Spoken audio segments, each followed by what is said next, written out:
Friends, welcome back to Bind study point.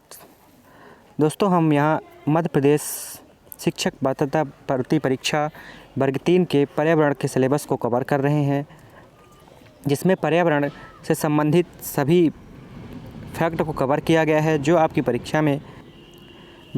परीक्षा में पूछे गए हैं। और मेनली यदि हम चर्चा करें, आपका जो पर्यावरण सब्जेक्ट है संविदा वर्ग 3 के लिए आपका जो पर्यावरण सब्जेक्ट है उसका जो सिलेबस है, उस सिलेबस को हम यहाँ पे बिल्कुल पॉइंट टू पॉइंट डिस्कस कर रहे हैं। कम से कम आपको 10 वीडियो यहाँ पे अपलोड हो चुकी हैं, जिनको आपने अगर अभी तक नहीं देखा है तो देख लें। काफ़ी महत्वपूर्ण है क्योंकि हम यहाँ सिलेबस के अकॉर्डिंग चल रहे हैं और सिलेबस में जितने भी टॉपिक है पर्यावरण में सभी को हम कवर कराएंगे। बाल विकास की भी क्लासेस चल रही हैं। बाल विकास का वीडियो भी आप प्ले लिस्ट में जाके देख सकते हैं। वहाँ बाल विकास बहुत ही आसान भाषा में चल रहा है, तो उसको आप देख सकते हैं। ये सारी क्लासें आपके लिए काफ़ी महत्वपूर्ण होने वाली है क्योंकि यहाँ से उन्हीं प्रश्नों को उठाया गया है जिन प्रश्नों से बार बार प्रश्न पूछे जाते हैं या जिन टॉपिक से प्रश्न पूछे जाने की संभावना है। इसी प्रकार इसी सीरीज़ में आज का जो हमारा टॉपिक है, तो भारत में हस्तकरघा और भारत में पावरलूम की क्या स्थिति है, क्या इसके महत्व हैं, इसके बारे में आज हम चर्चा करेंगे मित्रों। तो आइए समय को ना गवाते हुए देख लेते हैं कि हस्तकरघा और पावरलूम क्या होता है, इसका प्रयोग कहाँ पे किया जाता है। तो आइए देखते हैं। भारत में हाथ से निर्मित वस्त्रों का उपयोग प्राचीन काल से शुरू है। जैसा कि आप सभी लोग जानते हैं कि हाथ से बुनी हुई वस्तुओं का प्राचीन काल से उपयोग किया जा रहा है। प्रौद्योगिकी के इस्तेमाल ने इस उद्योग को भारी नुकसान पहुंचाया है। जब से टेक्नोलॉजी आई हैं, विभिन्न प्रकार की मशीनें आई हैं, तो वहाँ पे उसके आने से यहाँ पर काफ़ी प्रभाव पड़ा है और हस्तकरघा धीरे धीरे समाप्त हो रहा है या विलुप्त होने की कगार में है, जिसमें इस उद्योग से जुड़े लोगों को बेरोजगारी की समस्या उत्पन्न हुई है। फिर भी हमारे देश में हथकरघा उद्योग, वस्त्र उद्योग लगभग 30% वस्तुओं का निर्माण कर रहा है। छोटा सा हिस्सा बचा है हस्तकरघा का। भारत सरकार द्वारा हस्तकरघा के क्षेत्र के विकास के लिए किए गए प्रयास देखेंगे कि भारत सरकार ने हस्तकरघा के क्षेत्र में क्या प्रयास किए हैं इसके विकास के लिए, उसकी चर्चा करेंगे। तो सन 1946 में इस क्षेत्र के विकास से सर्वप्रथम व्यवस्थित कदम उठाया गया है, जिसके तहत कारीगरों को आर्थिक सहायता, विदेशी मुद्रा अर्जित करने एवं हथकरघा उत्पादों का निर्यात बढ़ाने का प्रयास किए गए हैं। तो यहाँ पे हथकरघा उद्योग के लिए भारत सरकार द्वारा ऋण की सहायता दी जाती है। आप ऋण ले सकते हैं और हथकरघा उद्योग को बढ़ावा दे सकते हैं।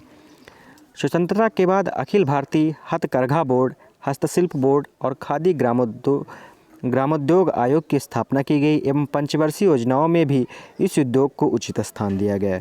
वर्ष 1980, 81 और 1985 में कपड़ा नीति के तहत हथकरघा क्षेत्र को प्रमुखता दी गई। यहाँ पे इसको काफ़ी महत्वपूर्ण स्थान दिया गया है।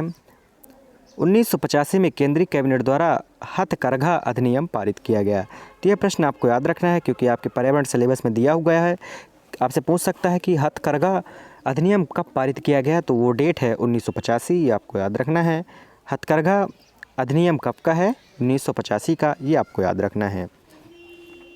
यह उद्योग देश में सकल घरेलू आय में महत्वपूर्ण भूमिका निभा रहा है। यह उद्योग प्रत्यक्ष एवं अप्रत्यक्ष रूप से लगभग 65 लाख लोगों को रोजगार उपलब्ध कराता है। यह काफ़ी महत्वपूर्ण है, लेकिन वर्तमान में टेक्नोलॉजी के कारण यह विलुप्त होने की कगार में चला जा रहा है। 3 नवंबर 2005 काफ़ी महत्वपूर्ण डेट है, को बुनकरों हेतु नई स्वास्थ्य बीमा योजना का शुभारंभ किया गया है। कब? 3 नवंबर 2005 को। इसके अतिरिक्त 2 अक्टूबर 2005 को महात्मा गांधी बुनकर बीमा योजना, ये आपसे पूछा जा सकता है कि महात्मा गांधी बुनकर बीमा योजना कब की है, तो आपको याद रखना है 2005 की है। एवं 28 जून 2006 को तत्कालीन प्रधानमंत्री ने हथकरघा उत्पादों को विशिष्ट पहचान देने हेतु हैंडलूम मार्क का शुभारंभ किया गया है। तो ये प्रश्न आपको याद रखना है, हैंडलूम मार्क का शुभारंभ कब किया गया?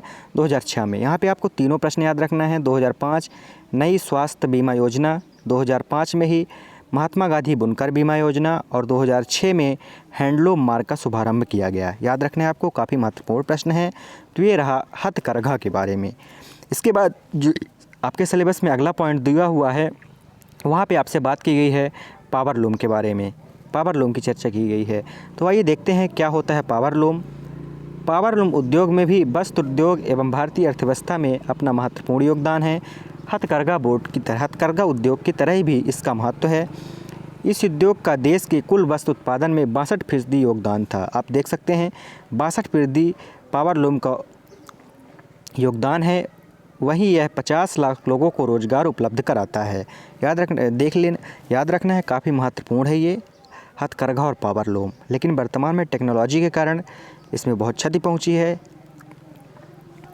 देश के प्रमुख पावर लूम क्षेत्र, आइए चर्चा कर लेते हैं भारत के जो प्रमुख पावर लूम क्षेत्र हैं उनके बारे में। तो पहला है इरोड, सेलम, मदुरई, इचलकरंजी, सोलापुर, भिवंडी, मालेगांव, बुरहानपुर। एमपी की चर्चा की गई है, बुरहानपुर। भीलवाड़ा, आपसे पूछ सकता है, एमपी को याद रखना है बुरहानपुर को, यहाँ पे पावर लूम है। भीलवाड़ा किशनगढ़, लुधियाना और पानीपत हरियाणा में है। तो यहाँ पे जो आपके लिए काफ़ी महत्वपूर्ण होने वाला है, क्योंकि आप मध्य प्रदेश शिक्षक पात्रता भर्ती परीक्षा दे रहे हैं, तो आपके लिए जो पावर लूम का क्षेत्र है बुरहानपुर, जो मध्य प्रदेश का एक ज़िला है, यहाँ पे है, तो ये याद रखना है, काफ़ी महत्वपूर्ण। आपसे पूछ सकता है कि मध्य प्रदेश में पावर लूम कहाँ पर स्थित है, तो बुरहानपुर में स्थित है, यह आपको याद रखना है। तो दोस्तों, हमने चर्चा की हथकरघा उद्योग और पावर लूम के बारे में, उससे संबंधित जो प्रमुख महत्वपूर्ण फैक्ट थे उनकी चर्चा हमने की। दोस्तों यदि आपको इस वीडियो की पीडीएफ चाहिए तो पीडीएफ के लिए आप टेलीग्राम चैनल को ज्वाइन कर सकते हैं, जिसकी लिंक आपको डिस्क्रिप्शन में मिल जाएगी और वहां से आप इसकी पीडीएफ प्राप्त कर सकते हैं। दोस्तों यदि आपको यह वीडियो पसंद आई हो तो वीडियो को ज़्यादा से ज़्यादा शेयर करें, चैनल को सब्सक्राइब करें और हमारे साथ बने रहें। हम पर्यावरण का सिलेबस जल्द ही कंप्लीट कराने की कोशिश करेंगे।